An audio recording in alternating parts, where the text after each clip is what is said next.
नमस्कार. जय महाराष्ट्र. मी डॉक्टर अनिल फळे. शिवजयंतीच्या आपल्या सर्वांना सर्वप्रथम हार्दिक अप्रतिम शुभेच्छा.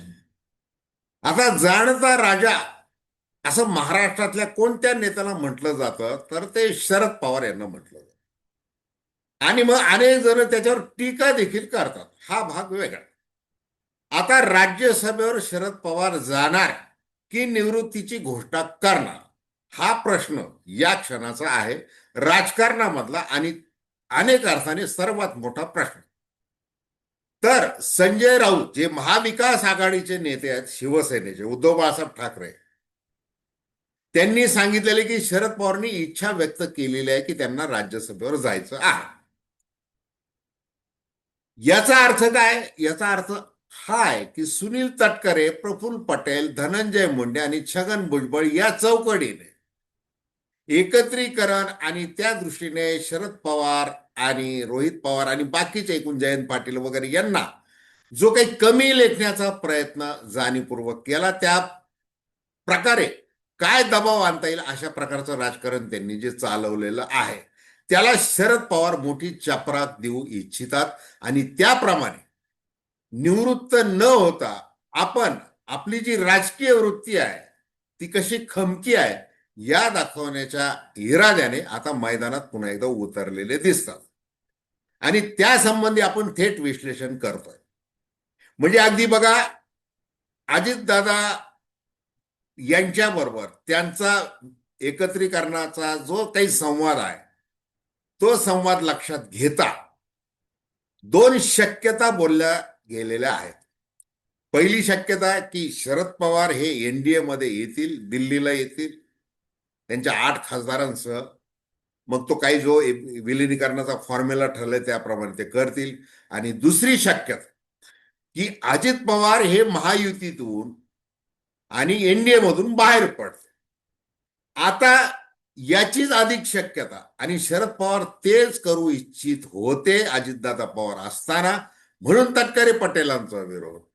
आणि आता दुर्दैवाने अजित पवार नाहीयेत, परंतु राजकारण मात्र आपलं कसं जिवंत झालं पाहिजे म्हणून तटकरे आणि पटेलांनी ती खेळी खेळली, ती महाराष्ट्राने पाहिलेली. कोणत्याही परिस्थितीमध्ये आपल्या विचारधारेपासून दूर न जाता राजकारण करत राहायचं, हा शरद पवारांचा पिंड. आणि शरद पवारांनी पक्क आता काय ठरवलेलं आहे त्या संबंधी आपण थेट विश्लेषण करू. दर्शकांना विनंती की चॅनल सबस्क्राईब करा, सबस्क्राईबचं बटन दाबावं आणि आपली प्रतिक्रिया बिनधास्तपणे नोंदवावी. तटस्थ भूमिकेतून स्वतंत्र पत्रकारिता म्हणून आपण सर्वसामान्यांच्या दृष्टिकोनातून चर्चा करत असतो. हे बघा की शरद पवारांनी या विलिनीकरण वगैरे तो सगळा वाद, ते सगळं विद्रूप गलिच्छाचं राजकारण, याच्या सगळ्या पार्श्वभूमीवर योग्य वेळेला बोलणं आणि योग्य वेळेला मौन धारण करणं म्हणजे गप्प बसणं हे पत्करलेलं आहे. आता त्यांना अजून 7-8 दिवस आराम करण्याचा सल्ला डॉक्टरांनी दिलेला आहे. परंतु शरद पवार यांचं राजकारण कधीही थांबत नाही याच्यावर सगळ्यांचा ठाम विश्वास. आता तो स्वतः शरद पवारांचा आहे की नाही तो भाग वेगळा, कारण त्यांच्या नसानसामध्ये राजकारण भिडलेलं आहे. मग ज्या वेळेला 1 मे 2 मे 2 मे 2023 रोजी लोक माझा सांगती या त्यांच्या आत्मचरित्राचं म्हणजे सुधारित आवृत्तीचं प्रकाशन होतं. किती? 2 मे 2023 रोजी. त्यावेळेला त्यांनी सांगितलं की मी 1 मे 1960 पासून तर मे 2023 पर्यंत सार्वजनिक जीवनामध्ये आहे आणि आता मी मागे हटण्याची गरज आहे.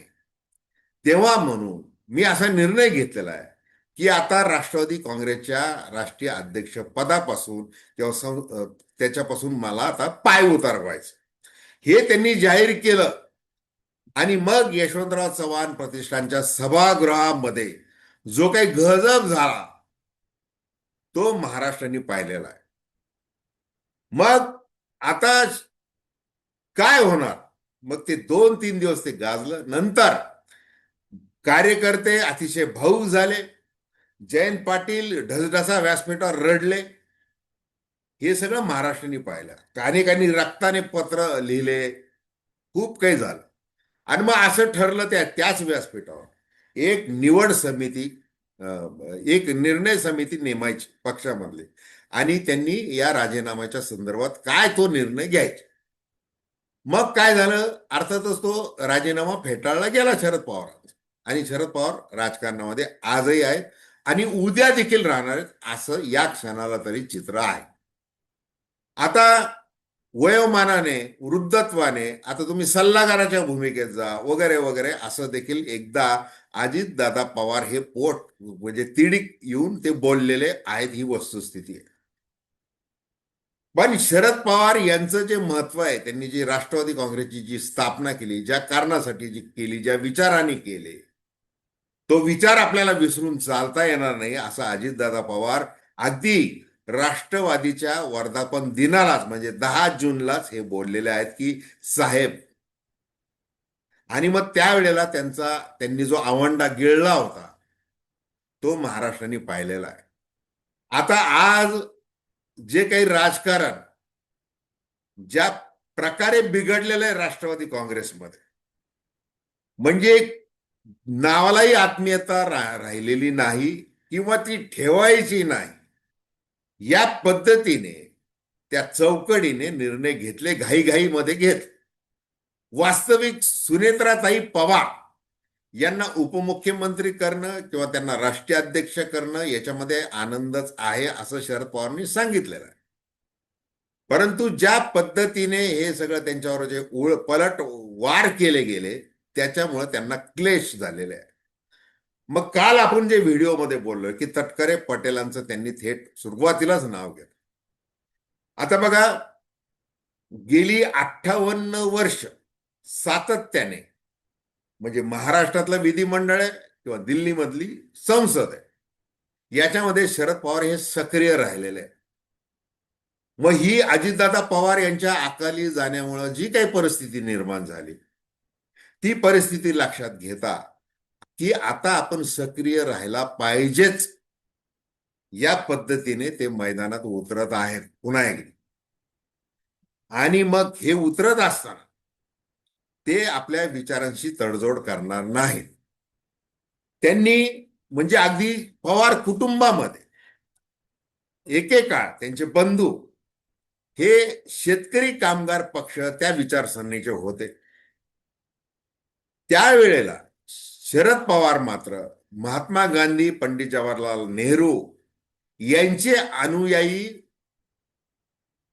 आपण आहोत, त्यामुळे आपण काँग्रेस विचारधारा ही आपली मानलेली आहे, असं करून त्यांनी त्या काळामध्ये राजकारण सुरू केलं. मग महाविद्यालयामध्ये असताना स्नेह संमेलन प्रसंगी ज्या वेळेला यशवंतराव चव्हाण प्रमुख पाहुणे म्हणून उपस्थित होते, त्यांच्या समोर शरद पवारांनी विद्यार्थी नेता म्हणून आपलं मनोगत व्यक्त केलं. मग त्याच व्यासपीठावरून उतरत असताना यशवंतराव चव्हाणांनी तू राजकारणात का येत नाही असं त्यांना सांगितलं, विचारलं, आणि मग तिथून पुढे प्रवास सुरू झाला. मग पहिली विधानसभेची निवडणूक बारामतीला ज्या वेळेला लढण्याची संधी शरद पवारांना मिळाली, त्यावेळेला काँग्रेसची जी तत्कालीन काँग्रेस म्हणजे कार्यकारिणी होती राज्याची, ते म्हणाले या मुलाला, या पोराला आपण उभं करून आपलं म्हणजे काय साध्य होणार आहे. तर त्याच्यात बरेच मतभेद झाले. मग यशवंतराव चव्हाणांनी कार्यकारिणीतल्या इतर सदस्यांना विचारलं, आपण किती जागा लढणार आहोत. इतक्या जागा लढणार, मग आपल्याला बहुमत मिळणार आहे की नाही. म्हणजे मिळणार आहे. मग आपण असं करू, बहुमताचा आकडा एकनी कमी होईल फार तर फार, म्हणजे शरदचा जर पराभव झाला तर एक आकडा कमी होईल, बाकी फरक काय पडणार, असं म्हणून संधी ती त्यांना दिली. आणि मग त्या संधीचं सोनं कशा प्रकारे शरद पवारांनी आपल्या राजकीय सार्वजनिक जीवनामध्ये केलं हे महाराष्ट्राने पाहिलेलं आहे. मग आता जसं सुरुवातीला सांगितलं की मे 2023 मध्ये त्यांनी ते घोषणा केली होती, ती याच पद्धतीने की आता पक्ष जे काही आता उत्तराधिकारी कोण वगैरे अशा सगळ्या चर्चा आणि ते सगळं जे चाललेलं होतं, त्यात सुप्रिया सुळे यांना कार्यकारी अध्यक्ष केलं, त्याच्यानंतर त्यांना महाराष्ट्रासह अनेक राज्याचा कारभार दिला. तिथून या सगळ्या गोष्टीला सुरुवात झाली की आता शरद पवार धृतराष्ट्रासारखं वागायला लागलेलं आहे. आणि त्यामुळे तो असंतोष, मग घरामध्ये वाद झाला. ते पेल्यातलं वादळ ठरलं हा भाग वेगळा, परंतु ते झाला वाद. प्रफुल्ल पटेलांना तर इतकं वाईट वाटलं. ते म्हणले बघा त्यांनी कसे निर्णय घेतले होते, कसं काय केलं, आता मला देखील आत्मचरित्र लिहावं लागेल वगैरे, ते सगळं जे आपण पाहिलेलं आहे. तर हे सगळं लक्षात घेता शरद पवारांनी आपल्या विचारांची तडजोड करायची नाही. आणि राष्ट्रवादी काँग्रेस ही त्याच्यामध्ये हा काँग्रेस जो शब्द आहे, म्हणजे सेक्युलरिझम आणि फुले शाहू आंबेडकर विचारधारा याच्यापासून कधीही फारकत घ्यायची नाही, हे ठामपणे ठरव. मग ज्या वेळेला त्यांनी 1978 मध्ये पुलोद आघाडी निर्माण केली, मग ते वसंतदादांच्या पाठीत खंजीर खुपसला वगैरे असेल सगळी ती टीका त्या काळात ती झाली. आजही ते लिहिलं गेलेलं आहे. ते सगळं जे कडबोळं त्यांनी गोळा केलं होतं त्याच्यामध्ये जनसंघाचे आमदार होते. हे बघा, जनसंघाचे, भारतीय जनता पार्टीचे नाही. भारतीय जनता पार्टीची स्थापना झाली 1980 मध्ये. 78 साली हे घडलेलं. मग आणि नेतृत्व त्या सरकारचं कोणाकडे होतं? 38व्या वर्षी जे शरद पवार मुख्यमंत्री झाले त्यांच्याकडे होतं. त्याच्यामुळे ते यांच्याबरोबर वाहत गेले असं काही म्हणण्याचा अर्थ नाही.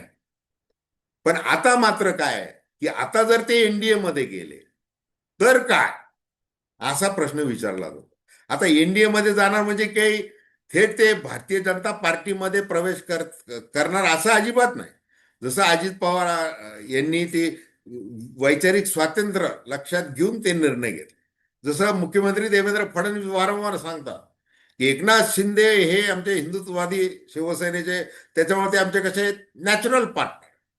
आणि अजितदादा पवार यांची राष्ट्रवादी काँग्रेस कशी आमची ही पॉलिटिकल पार्टनर आहे, राजकीय भागीदार आहे. हे असं ते वारंवार स्पष्ट करतात.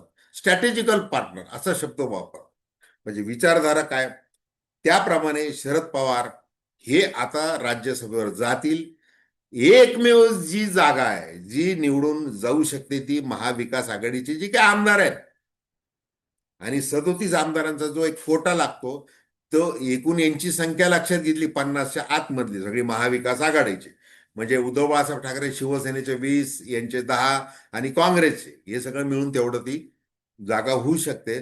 तर त्यावर शरद पवार हे निवडून जाऊ शकतात राज्यसभेवर.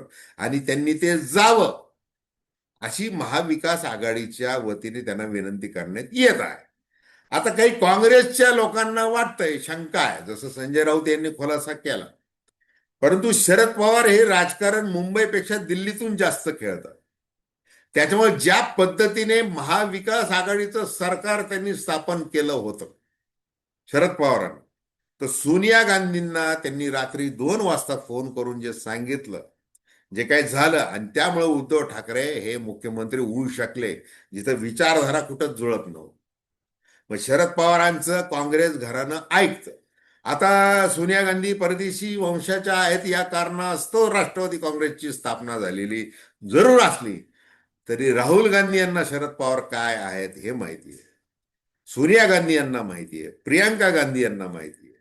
त्याच्यामुळे ते या क्षणाला तरी शरद पवार यांच्या, म्हणजे ते महाराष्ट्रातल्या नेत्यांना सांगतील तुम्ही शरद पवारांची तशी त्या अर्थाने काळजी करू नका, ते इंडिया आघाडीमध्येच राहतील आणि त्यांचं महत्व. मग आता पुन्हा पुन्हा जो आपण देखील अनेकदा चर्चा केलेले तर्क मांडलेला आहे, आता तर्क चुकतात. आणि चुकवणारे राजकारणी असले शरद पवारांसारखे तर काही विचारायची सोयच नाही. आता उद्योजक अदानी गौतम अदानी यांच्या मार्फत जे काही त्यांनी संदेश पोहोचला, जे काही खेळी केलेली आहे, त्या याच्यामध्ये आपले पत्ते शाबूत ठेवून करायचंय त्यांना.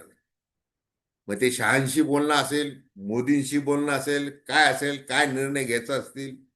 आणि आता तर तुमच्या कृपेने तुमच्या बरोबर कसंही करून मी राजकीय अपरिहार्यता म्हणून तटकरे पटेल म्हणतील तसं वागेल. तर मी शरद पवार आहे हे लक्षात ठेवा, हे सांगण्यासाठी शरद पवार हे महाविकास आघाडीमध्येच राहतील याचीच अधिक शक्यता आहे. पुढे आता आता 3 वर्षांनी निवडणूक आहे, मधल्या काळात काय निर्णय होतील, फेरबदल होतील. मग त्यांनी जी जाणीवपूर्वक विलिनीकरण एकत्रीकरणाची चर्चा आपल्या पक्षीय पातळीवर जी थांबवलेली आहे. मग पुरावेचे पान मात्र जोरात सोडले जातात. हा भाग वेगळा आहे, ते राजकारण होणार आहे. परंतु तिथं त्यांनी ते थांबवलेलं आहे. आणि एकूण आता शरद पवार हे मैदान सोडणार नाहीत, हेच सत्य आहे. आणि या क्षणाची हीच मोठी बातमी. तर धन्यवाद. हा व्हिडिओ आपल्याला आवडला असेल तर अवश्य शेअर करा, सबस्क्राईब करा आणि आपली प्रतिक्रिया बिनधास्तपणे नोंदवा. धन्यवाद.